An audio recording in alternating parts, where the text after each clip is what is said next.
আকাশের অসীম বিস্তারে মাঝে মাঝে এমন কিছু মুহূর্ত আসে যা মানুষকে থমকে দাঁড়াতে বাধ্য করে। ৭ সেপ্টেম্বর রাতে পৃথিবীর বিভিন্ন প্রান্তে মানুষ তাকিয়েছিল একই দৃশ্যের দিকে।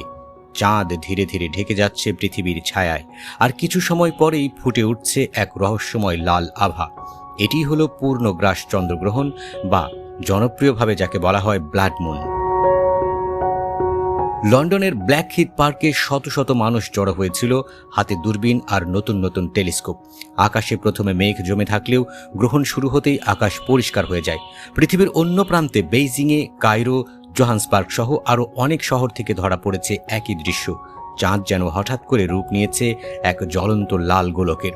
বাংলাদেশের মানুষও রোববার রাত 9:30 থেকে 3টা পর্যন্ত উপভোগ করেছে এই বিরল মহাজাগতিক দৃশ্য। রোববার রাতে এই পূর্ণগ্রাস চন্দ্রগ্রহণটি টানা 82 মিনিট স্থায়ী হয়। 2022 সালের পর এটি দীর্ঘতম পূর্ণগ্রাস চন্দ্রগ্রহণ। কিন্তু কেন হয় পূর্ণগ্রাস চন্দ্রগ্রহণ?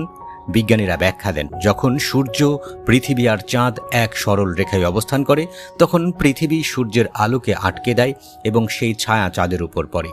তবে চাঁদ পুরোপুরি অদৃশ্য হয়ে যায় না। পৃথিবীর বায়ুমণ্ডল সূর্যের আলোকে বাঁকিয়ে বা ছড়িয়ে কিছুটা আলো পৌঁছে দেয় চাঁদের পৃষ্ঠে। এই আলো মূলত লালচে বর্ণের, কারণ পৃথিবীর বায়ুমণ্ডল সূর্যের আলোকে বাঁকিয়ে বা ছড়িয়ে কিছুটা আলো পৌঁছে দেয় চাঁদের পৃষ্ঠে।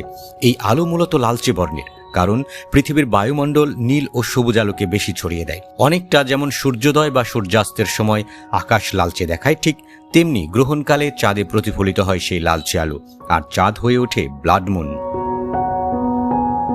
এখানেই থেমে নেই মানুষের কৌতূহল। ইতিহাসে ব্লাড মুনকে ঘিরে নানা কল্পকাহিনী প্রচলিত। অনেক প্রাচীন সভ্যতা একে ভয়ঙ্কর অশনি সংকেত মনে করত, আবার অনেকে একে আকাশের অলৌকিক খেলা হিসেবে দেখত।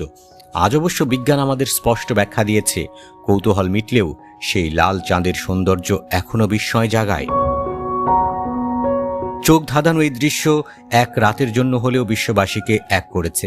আরেকটি বিষয় মনে রাখার মতো, চন্দ্রগ্রহণ চোখে দেখা একেবারেই নিরাপদ।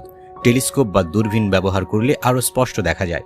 জ্যোতির্বিদদের মতে যুক্তরাজ্যে পরবর্তী পূর্ণগ্রাস চন্দ্রগ্রহণ দেখা যাবে 2026 সালের 28 আগস্ট।